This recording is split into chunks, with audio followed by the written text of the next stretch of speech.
It's your boy MTEL22, man, back at you with another video. Okay, so as everybody already knows, Sunday happened, the game's over, Cleveland won, them cheating suckers. Obviously, I wasn't going for really like a specific side. I was on that mindset was like, I wouldn't mind seeing LeBron getting his third championship because he deserves it for how good he really plays. But at the same time, this was the first game that I watched where, last game was the first time I watched Golden State and actually kind of felt bad for them. Felt like, dang, bro, they starting to get cheated. And I started thinking to myself, isn't that ironic how Cleveland just magically comes back 3-1? They just all of a sudden look like one of the best teams ever after not looking like that, let's say 3 games ago.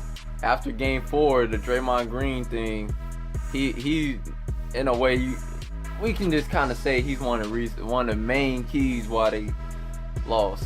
I ain't talking about for game 7. Game 7, the dude played excellent, bro.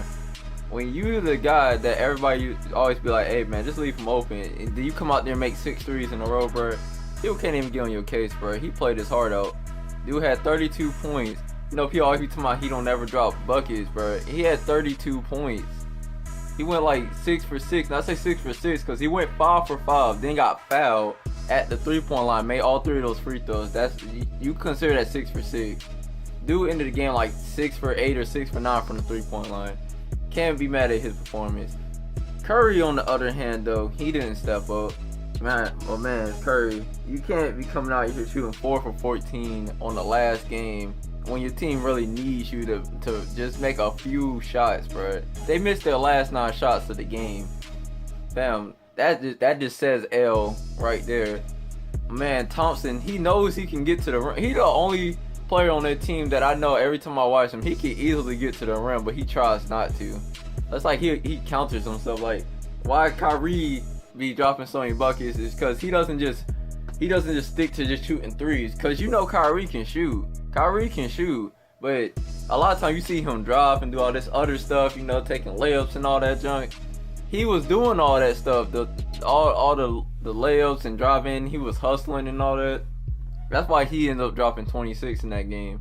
If I remember right, I think they said Thompson had 14, went 2 for 10 from the 3-point line. When you watch Thompson, all he do, okay, look at my hand right here. We're gonna say, you see right there, back of there, that's the 3-point line. So I'm gonna turn this way. So this is the 3-point line. This is what he does. All the way around the 3-point line, gets that jump. Jakob just yanking that jump, bro. Just yeet. Like when he shoots, I just be like, yeet, every time he shoots, bro, because you don't know what to expect from this dude, bro, because he just be yakking them junks. I call my that's my term for just throwing up shots, bro.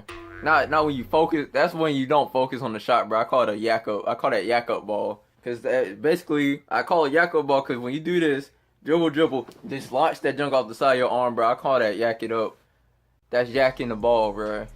Because honestly, Curry does it all the time, bro. But usually, a lot of times he makes it drop because how his form is set up. Every shot he takes look like he's jacking it up. But obviously, when he's wide open, his form actually slows down a little bit when he's wide open. It doesn't be like quick flick. He'd be like flick. It seems like his release turns from quick to normal when he's wide open. But anytime he sends the defense on, bro, it's like he switches that release time into quick. Then he'll splat the mess out on dunks. But he wasn't doing it this game. He only dropped 17. My boy dropped 17. Which, that wouldn't sound bad if he didn't go 4 for 14. You know what I'm saying? So Draymond ball, Klay Thompson played like trash. Curry, he wanted it too much. Like okay, everybody's seen the classical 3-point shot that Kyrie did. I'm gonna show it real quick. Irving and Curry, one-on-one. Irving puts it up. It's good! Kyrie Irving from downtown! And the Cavaliers by 3. Okay, so you saw that shot, right? My man shot like this. He did a fadeaway. Curry actually played good defense on that 3-point shot. My man just faded away and that jump went yak up. So Curry, they just needed to make a shot, bro. They didn't need a 3 yet. There was still like 40 seconds left in the game. Curry comes down the court, Kevin Love guarding him. Now, we all know how bad Kevin Love's defense is. But this particular time, this was the one time in his career Love was actually playing defense. He wasn't getting beat all easily and junk.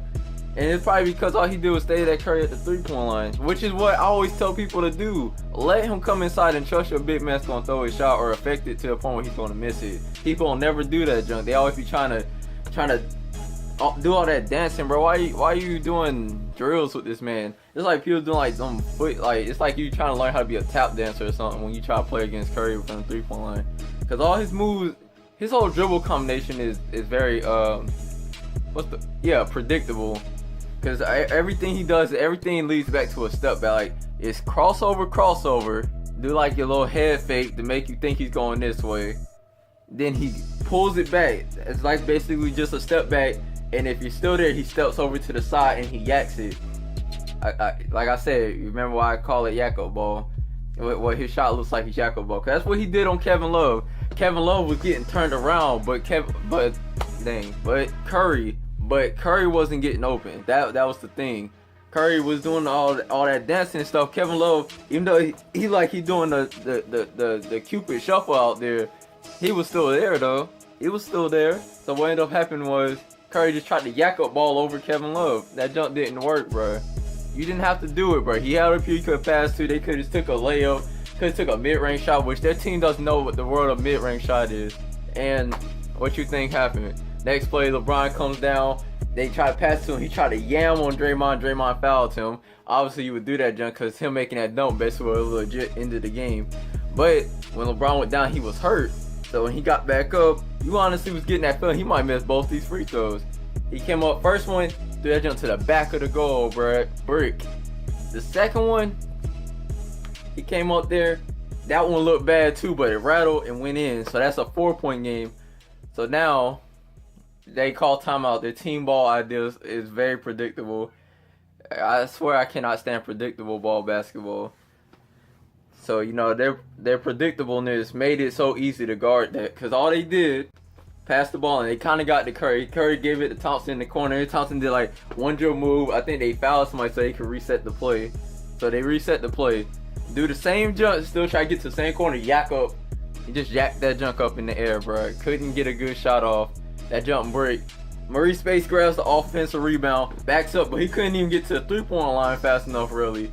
By the time he got there, boy, it was only a second. He yacked that up. He bricked that too. That's game. That's game. Cleveland wins by 4. And Golden State made Golden State lose 3 games in a row for the first time since 2013. Isn't that a crazy game? Yep, that's what happened. Yeah, I just wanted to explain the main. Those were some of my main keys of why Golden State lost. That and the Festus Ezeli foul on LeBron James. LeBron James was like 0 for 5 from the 3-point line. Why are you fouling him? Why are you jumping at his shot? You don't need to jump at it. Just put a hand up. You're taller than him. Put a hand up. Hope that he does his normal LeBron move and passes the ball away. But you going up in the air is the only reason why he launched that. If you would just kept your hands up, he probably would just took the ball, threw it to somebody else, and y'all would have been good. Y'all wouldn't have to worry about that Kyrie play.